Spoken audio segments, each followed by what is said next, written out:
हे करुणामयी, जगत जननी, स्नेहमयी एवं आनंद देने वाली माँ, आपकी सदा ही जय हो। हे जगदम्बे, पंखहीन पक्षी और भूख से बिलखते बच्चे जिस प्रकार अपनी माँ की प्रतीक्षा करते हैं, उसी प्रकार मैं भी आपकी दया की प्रतीक्षा कर रहा हूँ। हे अमृतमयी माँ, आप शीघ्र मुझे दर्शन देने की कृपा करें। मुझे ऐसी बुद्धि प्रदान कीजिए जिससे मैं आपका रहस्य जान सकूं। जय माँ भगवती, जय माँ दुर्गा। आज के वीडियो में आप सुनेंगे चैत्र मास महात्म्य के अध्याय 20 की कथा। व्यास जी बोले, हे राजन, समय आने पर देव स्वरूपिणी देवकी ने वसुदेव के संयोग से विधिवत गर्भ धारण किया। 10वां माह पूर्ण होने पर जब देवकी ने अत्यंत रूप संपन्न तथा सुडोल अंगों वाले अति उत्तम प्रथम पुत्र को जन्म दिया, तब सत्य प्रतिज्ञा से बंधे हुए महाभाग वसुदेव ने होनहार से विवश होकर देव माता देवकी से कहा, हे सुंदरी, अपने सभी पुत्र कंस को अर्पित कर देने की मेरी प्रतिज्ञा को तुम भली भांति जानती हो। हे महाभागे, उस समय इसी प्रतिज्ञा के द्वारा मैंने तुम्हें कंस से मुक्त कराया था। अतएव हे सुंदर केशों वाली, मैं ये पुत्र तुम्हारे चचेरे भाई कंस को अर्पित कर देता हूँ। अद्भुत कर्मों का परिणाम आत्मज्ञान से रहित प्राणियों के लिए दुर्जय है। काल के पाश में बंधे हुए समस्त जीवों को अपने द्वारा किए गए शुभ अथवा अशुभ कर्मों का फल निश्चित रूप से भोगना ही पड़ता है। प्रत्येक जीव का प्रारब्ध निश्चित रूप से विधि के द्वारा ही निर्मित है।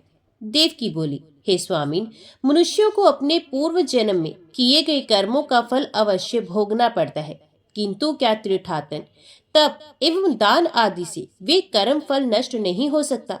हे महाराज, पूर्व अर्जित पापों के विनाश के लिए महात्माओं ने धर्म शास्त्रों में तो नानाविध प्रायश्चित के विधान का उल्लेख किया है। ब्रह्म हत्या करने वाला, स्वर्ण का हरण करने वाला, सूरापान करने वाला तथा गुरु पत्नी के साथ व्यभिचार करने वाला महापापी भी 12 वर्षों तक व्रत का अनुष्ठान कर लेने पर शुद्ध हो जाता है। हे अनग, उसी प्रकार मनु आदि के द्वारा उपदिष्ट प्रायश्चित का विधान पूर्वक अनुष्ठान करके मनुष्य क्या पाप से मुक्त नहीं हो जाता?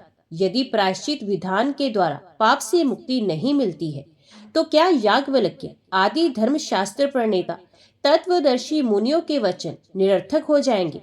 हे स्वामी, होनी होकर ही रहती है। यदि ये निश्चित है, तब तो सभी आयुर्वेद एवं सभी मंत्र शास्त्र झूठे सिद्ध हो जाएंगे और इस प्रकार भाग्य लेख के समक्ष सभी उद्यम अर्थहीन हो जाएंगे। जो होना है वे अवश्य घटित होता है। यदि यही सत्य है, तो सत्य कर्मों की ओर प्रवृत्त होना व्यर्थ हो जाएगा और अग्निष्टोम आदि स्वर्ग प्राप्ति के शास्त्र सम्मत साधन भी निरर्थक हो जाएंगे। जब वेद शास्त्र आदि के उपदेश ही व्यर्थ हो गए, तब उन प्रमाणों के झूठा हो जाने पर क्या धर्म का समूल नाश नहीं हो जाएगा? उद्यम करने पर सिद्धि की प्रत्यक्ष प्राप्ति हो जाती है।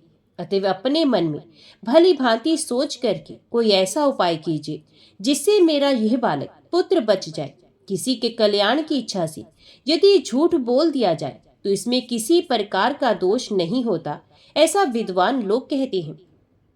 वसुदेव बोले, हे महाभागे, सुनो, मैं तुमसे ये सत्य कह रहा हूँ। मनुष्य के उद्यम करना चाहिए, उसका फल देव के अधीन रहता है। प्राचीन तत्ववेत्ताओं ने इस संसार में प्राणियों के 3 प्रकार के कर्म पुराणों तथा शास्त्रों में बताए हैं। सुमध में संचित, प्रारब्ध और वर्तमान, ये 3 प्रकार के कर्म देहधारियों के होते हैं। हे सुजगने, प्राणियों द्वारा संपादित जो भी शुभाशुभ कर्म होते हैं, वे बीज का रूप धारण कर लेते हैं और अनेक जन्मों के उपार्जित वे कर्म समय पाकर फल देने के लिए उपस्थित हो जाते हैं। जीव अपना पूर्व शरीर छोड़कर अपने द्वारा किए गए कर्मों के अधीन होकर स्वर्ग अथवा नरक में जाता है। सुकर्म करने वाला जीव दिव्य शरीर प्राप्त करके स्वर्ग में नानाविध सुखों का उपभोग करता है तथा दुष्कर्म करने वाला विषय भोग जन्य यातना देह प्राप्त करके नरक में अनेक प्रकार के कष्ट भोगता है। इस प्रकार भोग पूर्ण हो जाने पर जब पुनः उसके जन्म का समय आता है, तब लिंग देह के साथ संयोग होने पर उसकी जीव संज्ञा हो जाती है। उसी समय जीव का संचित कर्मों से संबंध हो जाता है और पुनः लिंग देह के आविर्भाव के समय परमात्मा उन कर्मों के साथ जीव को जोड़ देते हैं। इसी शरीर के द्वारा जीव को संचित, वर्तमान और प्रारब्ध इन तीनों प्रकार के शुभ अथवा अशुभ कर्म भोगने पड़ते हैं। केवल वर्तमान कर्म ही प्रायश्चित आदि के द्वारा नष्ट किए जा सकते हैं। इसी प्रकार समूचे शास्त्रों उपायों द्वारा संचित कर्मों को भी विनष्ट किया जा सकता है, किंतु प्रारब्ध कर्मों का क्षय तो भोग से ही संभव है, अन्यथा नहीं। अतएव मुझे तुम्हारे इस पुत्र को हर प्रकार से कंस को अर्पित कर ही देना चाहिए। ऐसा करने से मेरा वचन भी मिथ्या नहीं होगा और लोक निंदा का दोष भी मुझे नहीं लगेगा। इस अनित्य संसार में महापुरुषों के लिए धर्म ही एकमात्र सार तत्व है। इस लोक में प्राणियों का जन्म तथा मरण देव के अधीन है। अतएव हे प्रिय, प्राणियों को व्यर्थ शोक नहीं करना चाहिए। इस संसार में जिसने सत्य छोड़ दिया उसका जीवन निरर्थक ही है।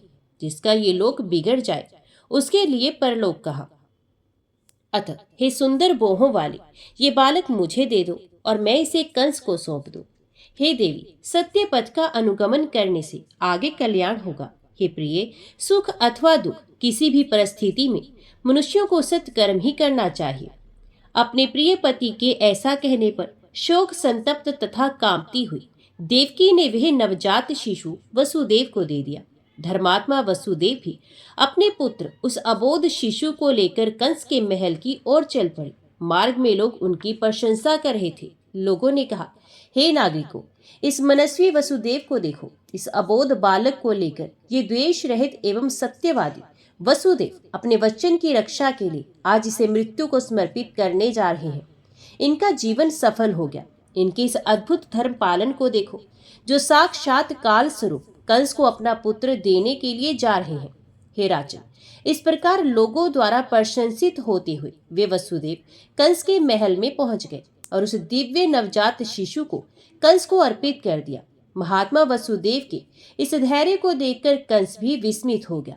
उस बालक को अपने हाथों में लेकर कंस ने मुस्कुराते हुए ये वचन कहा, आप धन्य हैं। आज आपके इस पुत्र समर्पण के कृत्य से मैंने आपका महत्व जान लिया। ये बालक मेरी मृत्यु का कारण नहीं, क्योंकि आकाशवाणी के द्वारा देवकी का 8वां पुत्र मेरी मृत्यु का कारण बताया गया है। अतएव मैं इस बालक का वध नहीं करूंगा। आप इसे अपने घर ले जाइए। हे महामते, आप मुझे देवकी का 8वां पुत्र दे दीजिएगा।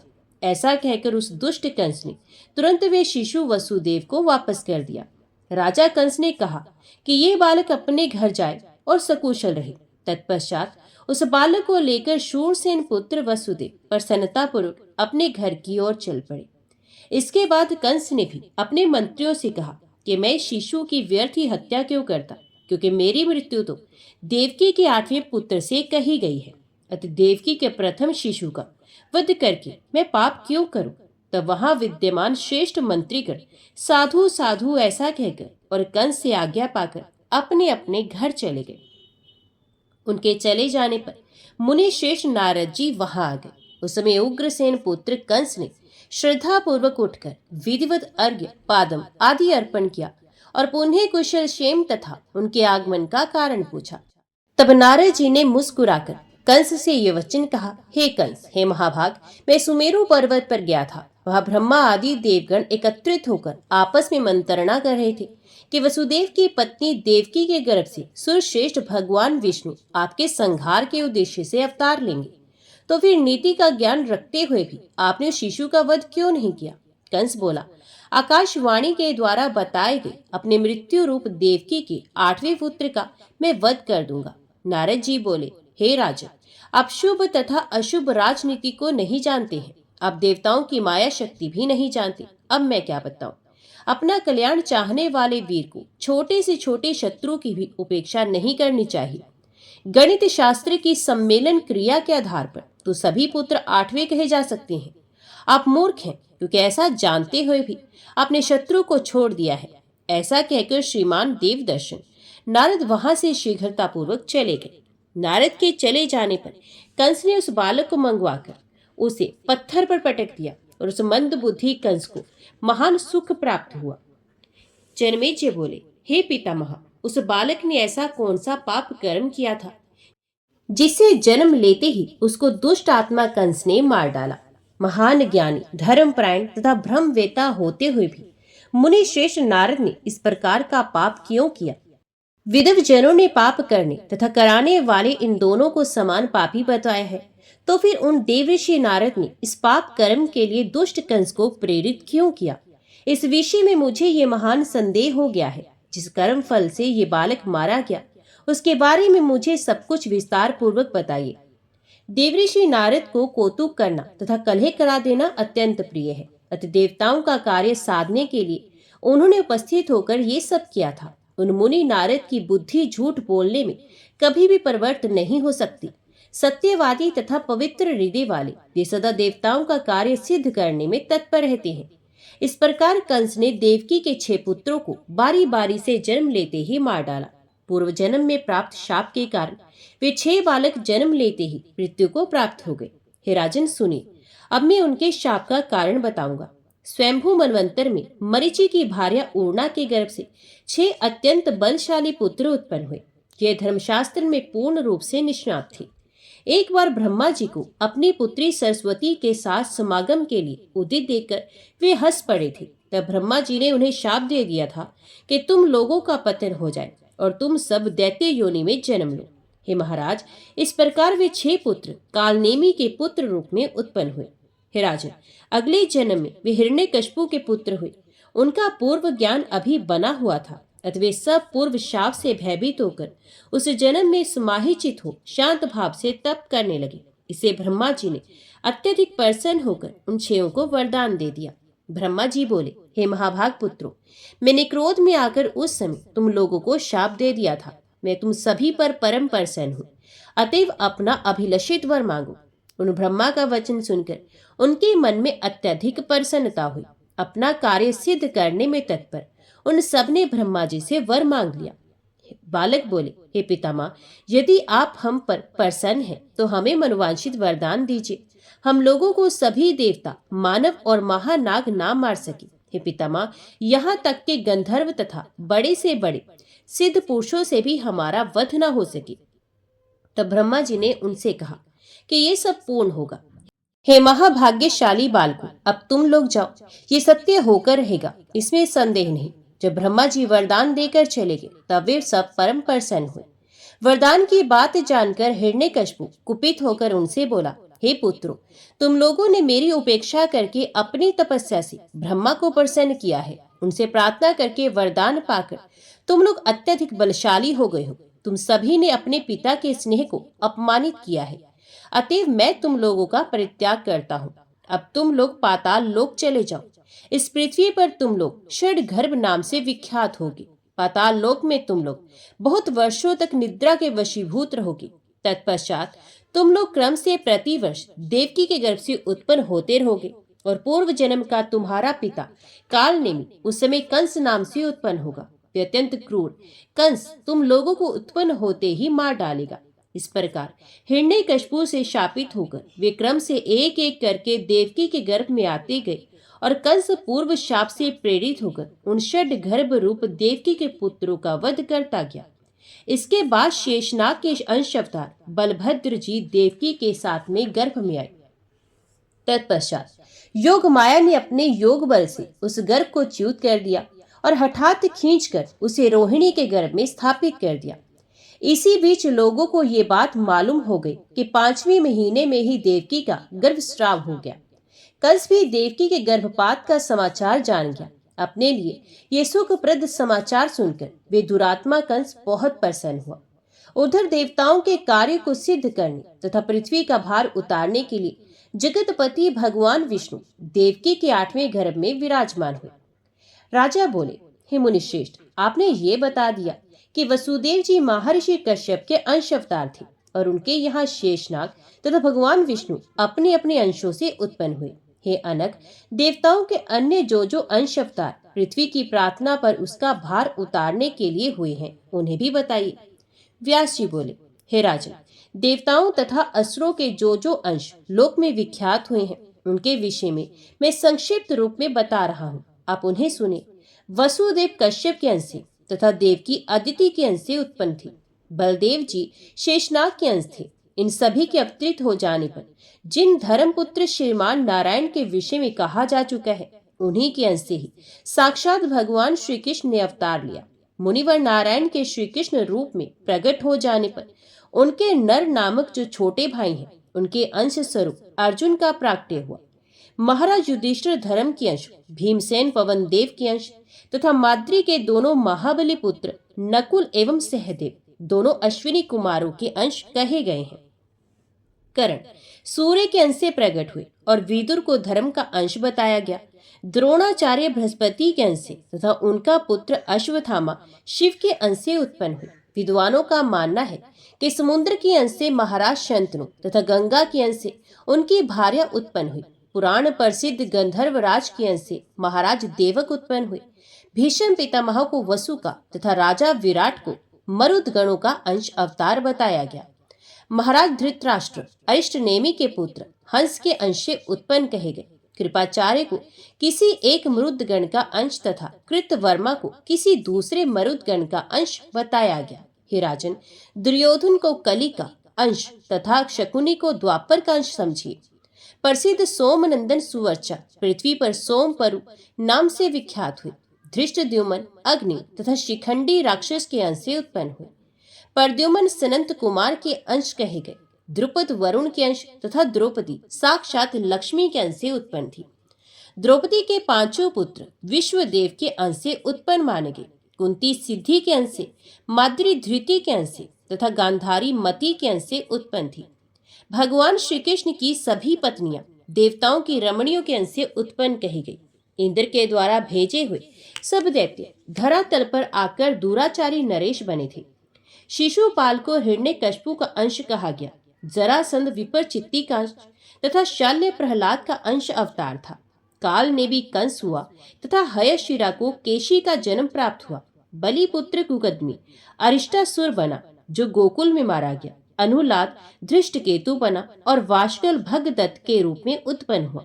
लंब ने प्रलंबासुर के रूप में जन्म लिया तथा खर धेनुकासुर हुआ। अत्यंत भयंकर वरहा और किशोर नामक दोनों दैत्य चाणूर और मुष्टिक नामक पहलवानों के रूप में प्रख्यात हुए। दिति का पुत्र अरिष्टासुर कुवलयापिड़ नामक हाथी हुआ। बलि की पुत्री पूतना राक्षसी बनी और उसका छोटा भाई बकासुर कहलाया। द्रोण पुत्र महाबली अश्वत्थामा यम, रुद्र, काम और क्रोध इन चारों के अंश से उत्पन्न हुआ था। पूर्व काल में अंश अवतार के समय जो दैत्य तथा राक्षस उत्पन्न हुए थे, पृथ्वी पर से उनका भार उतारने के लिए सभी देवता अपने अपने अंश से उत्पन्न हुए। हे राजन, पुराणों में इन देवताओं तथा असुरों के अंश अवतारों का जो वर्णन किया गया है, वे सब मैंने आपसे कह दिया। जब ब्रह्मा आदि देवता प्रार्थना करने के लिए भगवान विष्णु के पास गए थे, तब विष्णु जी ने उन्हें श्वेत तथा श्याम वर्ण वाले 2 केश प्रदान किए थे। तदंतर पृथ्वी का भार उतारने के लिए भगवान कृष्ण श्याम वर्ण विष्णु का अंश लेकर तथा बलराम जी श्वेत वर्ण शेषनाग का अंश लेकर अवतरित हुए। जो प्राणी भक्ति भावना से इस अंश अवतार की कथा का श्रवण करता है, वे समस्त पापों से मुक्त होकर अपने बंधु बांधवों के सहित आनंदित रहता है। हे राजन, उग्रसेन पुत्र कंस के द्वारा देवकी के 6 पुत्रों का वध कर दिए जाने पर तथा 7वां गर्भ गिर जाने के पश्चात वे राजा कंस नारद जी के कथन अनुसार अपनी मृत्यु के संबंध में भली भांति विचार करते हुए सावधानी पूर्वक 8वें गर्भ को गिरने से बचाने का प्रयत्न करने लगा। उचित समय आने पर भगवान श्री हरि अपने अंश के साथ वसुदेव में प्रविष्ट होकर देवकी के गर्भ में विराजमान हुए। उसी समय देवताओं का कार्य सिद्ध करने के उद्देश्य से भगवती योग माया ने अपनी इच्छा से यशोदा के गर्भ में प्रवेश किया। कंस के भय से उद्गिन्न होकर गोकुल में कालक्षेप कर रही वसुदेव भार्या रोहिणी के गर्भ से पुत्र रूप में बलराम जी प्रकट हो चुके थे। तदंतर कंस ने देव वंदिता देवकी को कारागार में बंद कर दिया और उनकी रखवाली के लिए बहुत से सेवक नियुक्त किए। अपनी पत्नी देवकी के पुत्र प्रसव की बात को ध्यान में रखते हुए तथा उनके प्रेम पाश में आबद्ध रहने के कारण वसुदेव जी भी उनके साथ कारागार में ही रहने लगे। देवताओं का कार्य सिद्ध करने के लिए देवकी के गर्भ में विराजमान भगवान विष्णु देव समुदाय द्वारा स्तुत्यमान होते हुए धीरे धीरे वृद्धि को प्राप्त होने लगे।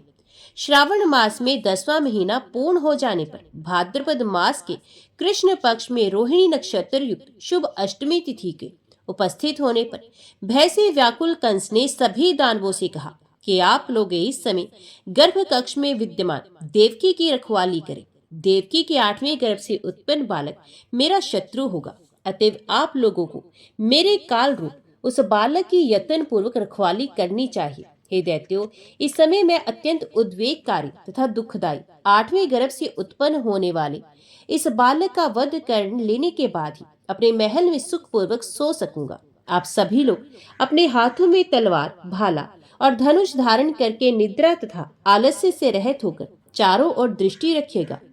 उन दैत्य को ये आज्ञा देकर भयाकुल तथा चिंता के कारण अति दुर्बल दानव कंस तत्काल अपने महल में चला गया, किंतु वहां भी वे सुख की नींद नहीं सो पा रहा था। तत्पश्चात मध्य रात्रि में देवकी ने वसुदेव जी से कहा, महाराज, मेरे प्रसव का समय आ गया है, अब मैं क्या करूं?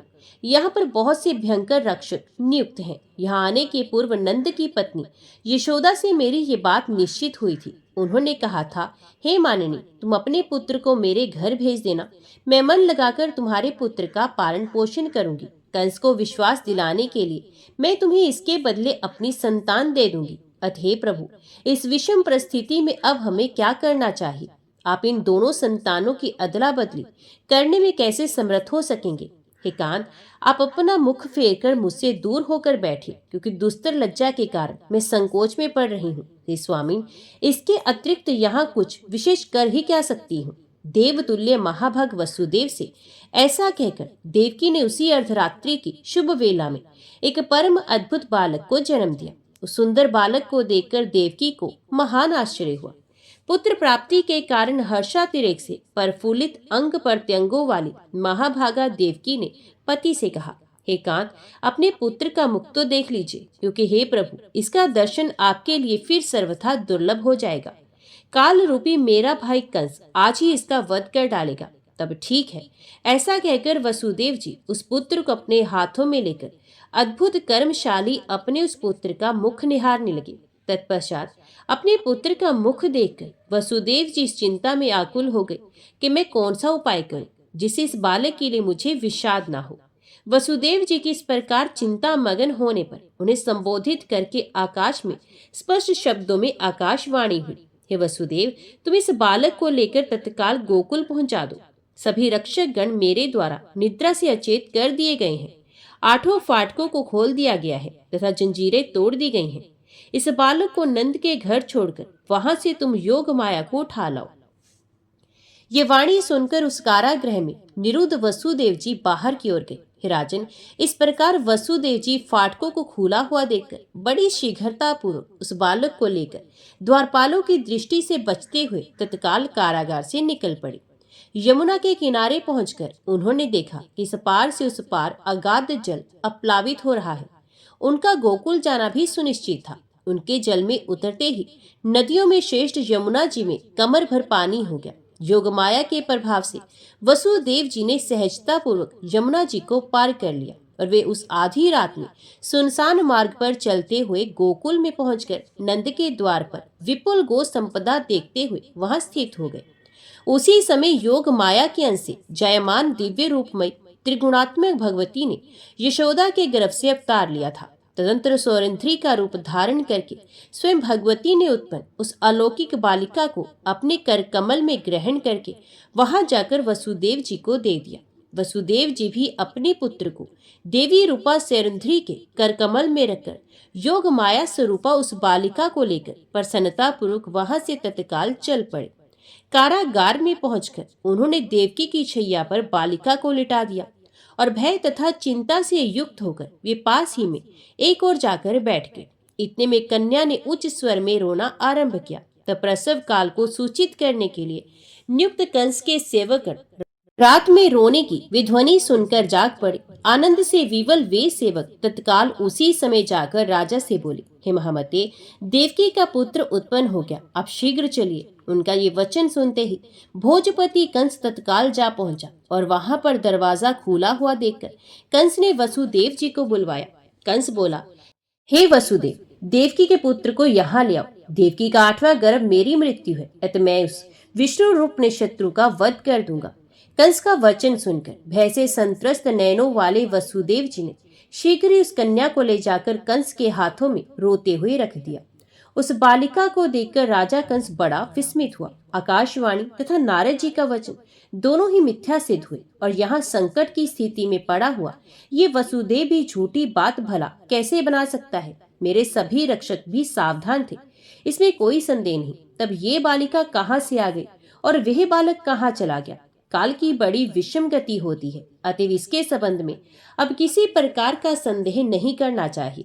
ऐसा सोचकर उस दुष्ट निर्मम तथा कुल कलंकी कंस ने बालिका के दोनों पैर पकड़कर पत्थर पर पटका, किंतु वह कन्या कंस के हाथ से छूटकर आकाश में चली गई। वह दिव्य रूप धारण करके उस कन्या ने मधुर स्वर में उससे कहा, अरे पापी, मुझे मारने से तुम्हारा क्या लाभ होगा। तेरा महाबलशाली शत्रु तो जन्म ले चुका है। विदुर आराध्य परम पुरुष तुझ नराधम का वध अवश्य करेंगे। ऐसा कहकर स्वेच्छा विहारिणी तथा कल्याणकारिणी भगवती स्वरूपा वे कन्या आकाश में चली गई। ये सुनकर आश्चर्य से युक्त कंस अपने महल के लिए प्रस्थान कर गया। वहां बकासुर, धेनुकासुर तथा वत्सासुर आदि दानवों को बुलाकर अत्यंत कुपित तथा भयाक्रांत कंस ने उनसे कहा, हे दानवों, मेरा कार्य सिद्ध करने के लिए तुम सभी यहाँ से अभी प्रस्थान करो और जहाँ कहीं भी तुम लोगों को नवजात शिशु मिले उन्हें अवश्य मार डालना। बाल घातिनी ये पूतना अभी नंदराज के गोकुल में चली जाए। वहां सद्य प्रसूत जितने बालक मिले उन्हें ये पूतना मेरी आज्ञा से मार डाले। धेनुक, वत्सर, केशी, प्रलंब और बक ये समस्त असुर मेरा कार्य सिद्ध करने की इच्छा से वहां निरंतर विद्यमान रहे। इस प्रकार सभी दैत्यों को आदेश देकर वह दुष्ट कंस अपने भवन में चला गया। अपने शत्रु रूप उस बालक के विषय में बार बार सोचकर वह अत्यंत चिंतातुर तथा खिन्नमस्तक हो गया। हे राजन, प्रातः काल नंद जी के घर में पुत्र जन्म का बड़ा भारी समारोह संपन्न हुआ। ये बात चारों ओर फैल गई और कंस ने भी किसी दूत के मुख से ये सुन लिया।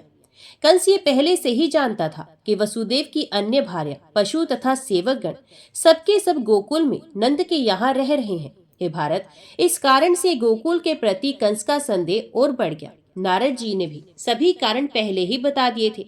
उन्होंने कह दिया था कि गोकुल में नंद आदि गोप, उनकी पत्नियां देवकी तथा वासुदेव आदि जो भी लोग हैं वे सब देवताओं के अंश से उत्पन्न हुए हैं, इसलिए वे निश्चित रूप से तुम्हारे शत्रु हैं। हे राजन, देवऋषि नारद ने जब ये बात बताई थी तो बड़े से बड़े पाप कर्मों में प्रवृत्त रहने वाला वह कुल कलंकी कंस अत्यधिक कुपित हो गया था। अपरिमित तेज वाले श्री कृष्ण ने पूतना, बकासुर, वत्तासुर, महाबली धेनुकासुर तथा प्रलंबासुर को मार डाला और गोवर्धन पर्वत को उठा लिया।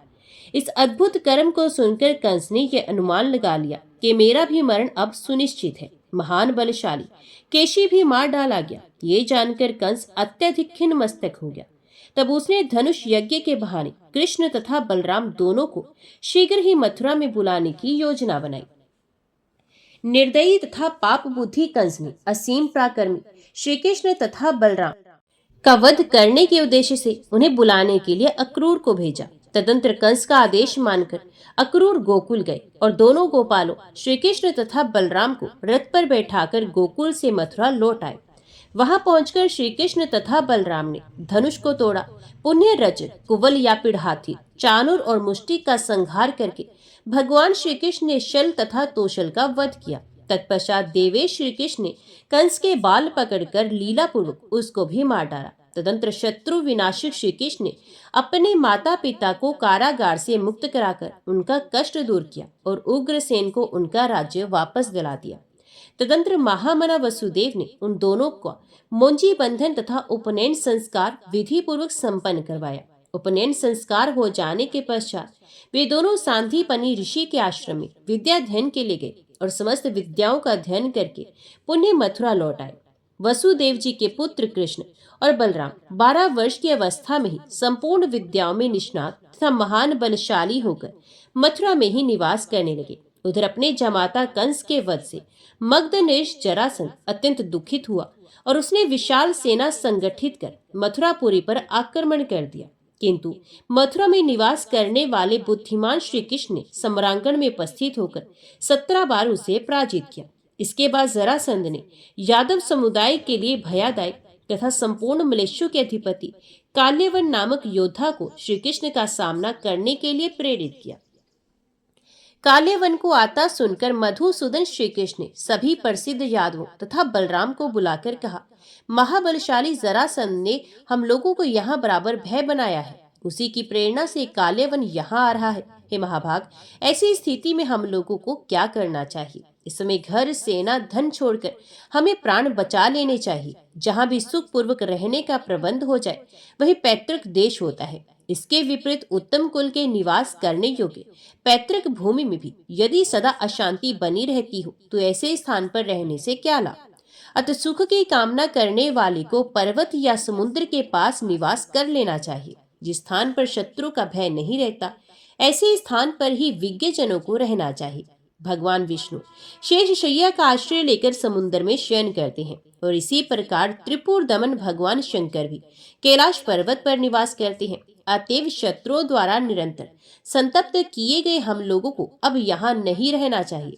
अब हम सभी लोग एक साथ द्वारकापुरी चलेंगे। गरुड़ ने मुझसे बताया है कि द्वारकापुरी अत्यंत रमणीक तथा मनोहर है, जो समुद्र के तट पर तथा रैवत पर्वत के समीप विराजमान है। श्री कृष्ण की ये युक्तिपूर्ण बात सुनकर सभी शेष यादवों ने अपने परिवारजनों तथा वाहनों के साथ जाने का निश्चय कर लिया। गाड़ियों, ऊंटों, घोड़ियों और भैंसों पर धन सामग्री लादकर तथा श्री कृष्ण और बलराम को आगे करके वे सभी यादव श्रेष्ठ अपने परिजनों को साथ लेकर नगर से बाहर हो गए। समस्त प्रजाजनों को आगे आगे करके सभी श्रेष्ठ यादव चल पड़े। वे सब कुछ ही दिनों में द्वारकापुरी पहुंच गए। श्री कृष्ण ने कुशल शिल्पकारों से द्वारकापुरी का जीर्ण उद्धार कराया।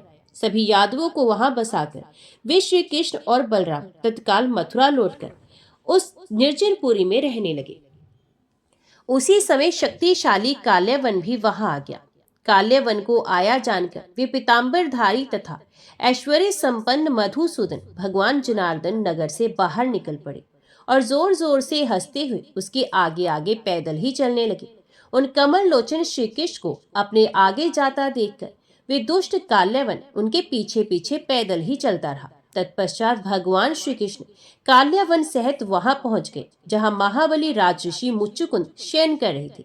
मुचुकुंद को देखकर भगवान श्री कृष्ण वहीं अंतर ध्यान हो गए। वह काल्यावन भी वहीं पहुंच गया। उसने देखा कि कोई सो रहा है। राजऋषि मुचुकुंद को कृष्ण समझकर काल्यावन ने उनके ऊपर पैर से प्रहार किया। काल्यावन द्वारा पाद प्रहार किए जाने से वे जग गए और क्रोध से आंखें लाल किए हुए महाबली मुचुकुंद ने उसकी ओर दृष्टिपात करे उसे भस्म कर दिया। उसे जलाने के बाद मुचुकुंद ने अपने समक्ष कमल नयन भगवान श्री कृष्ण को उपस्थित देखा। तदंतर देवादिदेव वसुदेव को प्रणाम करके वे वन की ओर प्रस्थान कर गए। भगवान श्री कृष्ण भी बलराम को साथ लेकर द्वारकापुरी चले गए। इस प्रकार उग्रसेन को पुनः राजा बनाकर वे इच्छा पूर्वक विहार करने लगे। इसके बाद शिशुपाल के साथ रुक्मणी के सुनिश्चित किए गए विवाह हेतु आयोजित स्वयंवर से भगवान श्री कृष्ण ने रुक्मणी का हरण किया और उसके साथ राक्षस विधि से विवाह किया। तत्पश्चात जामवती, सत्यभामा, मित्रविंदा, कालिंदी, लक्ष्मणा, भद्रा तथा नागंजिती इन दिव्य सुंदरियों को बारी बारी से ले आकर श्री कृष्ण ने उनके साथ भी पानी ग्रहण किया। श्री कृष्ण की यही परम सुंदर 8 पत्नियां थी। इनमें रुक्मणी ने देखने में परम सुंदर पुत्र प्रद्युम्न को जन्म दिया। मधुसूदन भगवान श्री कृष्ण ने उस बालक के जात कर्म आदि संस्कार किए। महाबली शंभरासुर ने प्रसूव गृह से उस बालक का हरण कर लिया और उसे अपनी नगर में ले जाकर मायावती को सौंप दिया। उधर अपने पुत्र का हरण देखकर शोक संतप्त वासुदेव श्री कृष्ण ने भक्ति भाव युक्त हृदय से उन भगवती योग माया की शरण ली, जिन्होंने वृत्तासुर आदि दैत्यों का लीला मात्र से वध कर दिया था। तदंतर भगवान श्री कृष्ण अत्यंत सार गर्भित अक्षरों तथा वाक्यों से युक्त मंगल में स्तवनों के द्वारा योग माया का पुण्य स्मरण करने लगे। श्री कृष्ण बोले, हे माता, पूर्व काल में मैंने धर्मपुत्र नारायण के रूप में बद्रिका आश्रम में घोर तप करके तथा पुष्प आदि से आपकी विधिवत पूजा करके आपको प्रसन्न किया था। हे जननी, क्या अपने प्रति मेरे उस भक्ति भाव को आपने विस्मृत कर दिया?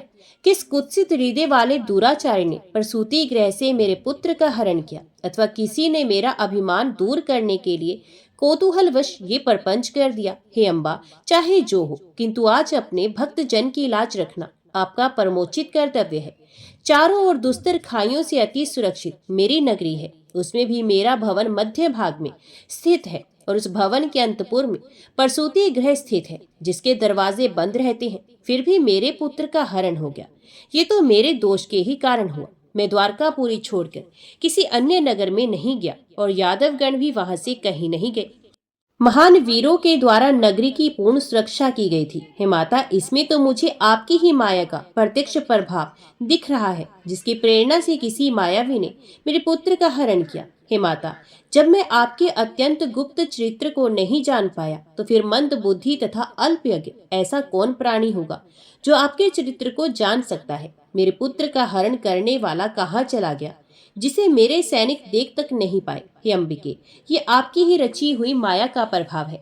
आपके लिए ये कोई विचित्र बात नहीं, क्योंकि मेरे प्रकट होने के पूर्व आपने अपनी माया के प्रभाव से माता देवकी के 5 महीने के गर्भ को खींचकर माता रोहिणी के गर्भ में स्थापित कर दिया था। वसुदेव जी कारागार में निरुद्ध थे।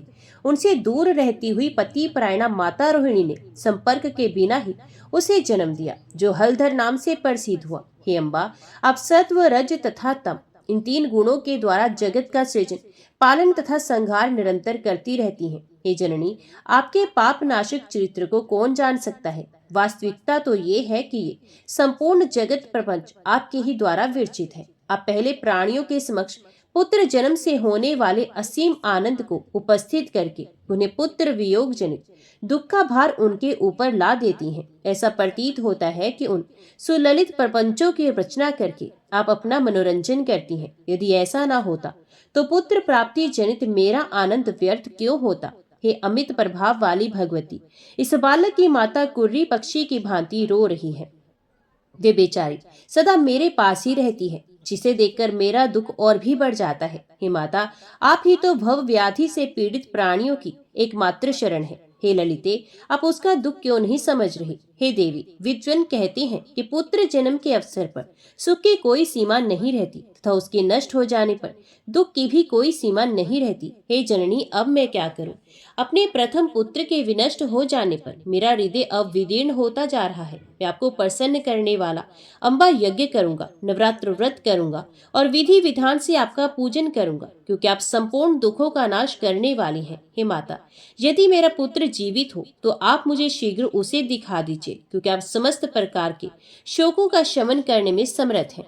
असाध्य से असाध्य कार्यों को भी सहज भाव से कर सकने में समर्थ भगवान श्री कृष्ण के इस प्रकार स्तुति करने पर भगवती उन जगत गुरु वसुदेव के सामने प्रत्यक्ष प्रकट होकर बोली। श्रीदेवी बोली, हे देवेश, आप शोक ना करें। यह आपका पूर्व जन्म का शाप है। उसी के परिणाम स्वरूप शंभरासुर ने आपके पुत्र का बलपूर्वक हरण किया है। 16 वर्ष का हो जाने पर वे पुत्र मेरी कृपा से उस शंभरासुर का संहार करके स्वयं ही घर आ जाएगा, इसमें संदेह नहीं। ऐसा कहकर प्रचंड पराक्रम से संपन्न भगवती चंडिका अंतर्ध्यान हो गई और भगवान श्री कृष्ण भी पुत्र शोक त्याग कर प्रसन्न हो गए। राजा बोले, हे मुनिवर, आपकी इस बात से तथा साक्षात विष्णु के अंश अवतार भगवान कृष्ण के ऊपर कष्ट का पड़ना देखकर मुझे संदेह हो रहा है।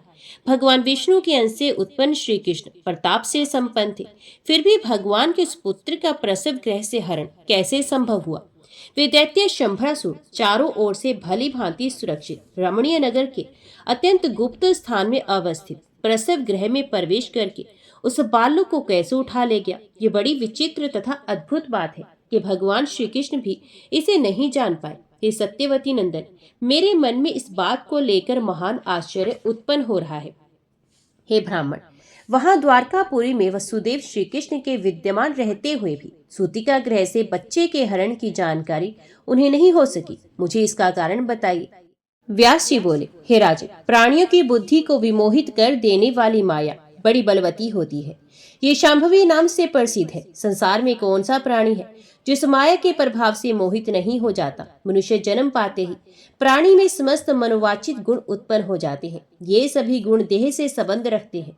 देवता अथवा दानव कोई भी इससे परे नहीं है। भूख, प्यास, निद्रा, भय, तंद्रा, वयामोह, शोक, संदेह, हर्ष, अभिमान, बुढ़ापा, मृत्यु, अज्ञान, ग्लानि, वैर, ईर्ष्या, परदोष दृष्टि, मद और थकावट ये देह के साथ उत्पन्न होते हैं। हे राजन, ये भाव सभी पर अपना प्रभाव डालते हैं। जिस प्रकार श्री राम अपने समक्ष विचरणशील स्वर्ण मृग की वास्तविकता को नहीं जान पाए और वे सीता हरण तथा जटायु मरण की घटना भी नहीं जान सके। श्री राम ये भी नहीं जान सके कि ये अभिषेक के दिन ही उन्हें वनवास हुआ, और वे अपने वियोग जनित शोक से पिता की मृत्यु भी नहीं जान पाए। रावण के द्वारा बलपूर्वक हरी गई सीता के संबंध में श्री राम कुछ भी नहीं जान सके और एक अज्ञानी पुरुष की भांति उन्हें खोजते हुए वन वन भटकते रहे। तदंतर उन्होंने बलपूर्वक वाली का वध करके वानरों को अपना सहायक बनाकर सागर पर सेतु बांधा और पुनः उस समुद्र को पार करके उन्होंने सभी दिशाओं में बड़े बड़े शूरवीर वानरों को भेजा। तत्पश्चात संग्राम भूमि में रावण के साथ घोर युद्ध किया, जिसमें उन्हें महान कष्ट उठाना पड़ा। महाबली होते हुए भी श्री राम को नागपाश में बंधना पड़ा। बाद में गरुड़ की सहायता से वे रघुनंदन बंधन मुक्त हुए। श्री राम ने कोप करके समर भूमि में रावण, महाबली, कुंभकर्ण, मेघनाथ तथा निकुंभ का संहार किया। भगवान श्री राम को जानकी की निर्दोषता का भी परिज्ञान नहीं हो सका और उन्होंने शुद्धता की परीक्षा हेतु प्रज्वलित अग्नि में उनका प्रवेश कराया। तत्पश्चात दशरथ पुत्र श्री राम ने परम पवित्र तथा प्रिय सीता को लोक निंदा के भय से दूषित मानकर उनका परित्याग कर दिया। वे श्री राम अपने पुत्रों लव कुश को नहीं पहचान सके। बाद में महर्षि वाल्मीकि ने उन्हें बताया कि वे दोनों महाबली बालक उन्हीं के पुत्र हैं। वे रघुनंदन श्री राम सीता के पाताल जाने की भी बात नहीं जान पाए। वे कुपित होकर भाई का वध करने को उदित हो गए। दानव खर के संहारक श्री राम को काल के आगमन का भी ज्ञान नहीं हो सका। मानव शरीर धारण करके उन्होंने मनुष्यों के समान कार्य किए। ऐसे ही श्री कृष्ण ने भी सभी मनोवचित भाव प्रदर्शित किए। इस विषय में अन्यथा विचार नहीं करना चाहिए। यदुनंदन श्री कृष्ण पहले कंस के भय से गोकुल जाने को विवश हुए। कुछ समय के पश्चात जरासंध के भय से मथुरा छोड़कर श्री कृष्ण को द्वारका जाना पड़ा। वे ही श्री कृष्ण अधर्मपूर्ण कार्य करने में प्रवृत्त हुए, जो उन्होंने सनातन धर्म को जानते हुए भी शिशुपाल के द्वारा वर्ण की गई रुक्मणी का हरण कर लिया। शंभरासुर के द्वारा पुत्र का बलपूर्वक हर कर लिए जाने पर उसके लिए श्री कृष्ण शोकाकुल हो उठे और भगवती से पुत्र के जीवित होने की बात जानकर वे प्रसन्न हो गए। इस प्रकार हर्ष तथा शोक इन दोनों से वे प्रभावित रहे। सत्यभामा की आज्ञा से स्वर्ग में जाकर कल्प वृक्ष के लिए उन्होंने इंद्र के साथ युद्ध किया। युद्ध में इंद्र को परास्त करके अपना स्त्री वशीत्व प्रकट करते हुए श्री कृष्ण ने इंद्र से विकल्प वृक्ष छीन लिया था। माननी सत्यभामा का मान रखने के लिए प्रभु श्री कृष्ण काष्ठ मूर्ति के रूप में चित्रित हो गए और सत्यभामा ने पति कृष्ण को वृक्ष में बांधकर उन्हें नारद को दान कर दिया। तत्पश्चात सत्यभामा ने सोने का कृष्ण दान में देकर उन्हें नारद जी से मुक्त कराया। रुक्मणी ने प्रद्युम्न आदि विशिष्ट गुण संपन्न पुत्रों को देखकर दीन भाव से जामवती ने कृष्ण से सुंदर संतान हेतु याचना की। तब तपस्या करने का निश्चय करके ये पर्वत पर चले गए, जहाँ महान तपस्वी तथा शिव भक्त मुनि उपमन्यु विराजमान थे। वहां पर पुत्र अभिलाषी श्री कृष्ण ने उपमन्यु को अपना गुरु बनाकर उनसे पाशुपत दीक्षा ली और वे वहीं पर मुंडित होकर दंडी हो गए। महीने भर फलाहार करते हुए श्री कृष्ण ने घोर तपस्या की और शिव के ध्यान में लीन होकर शिव मंत्र का जप किया।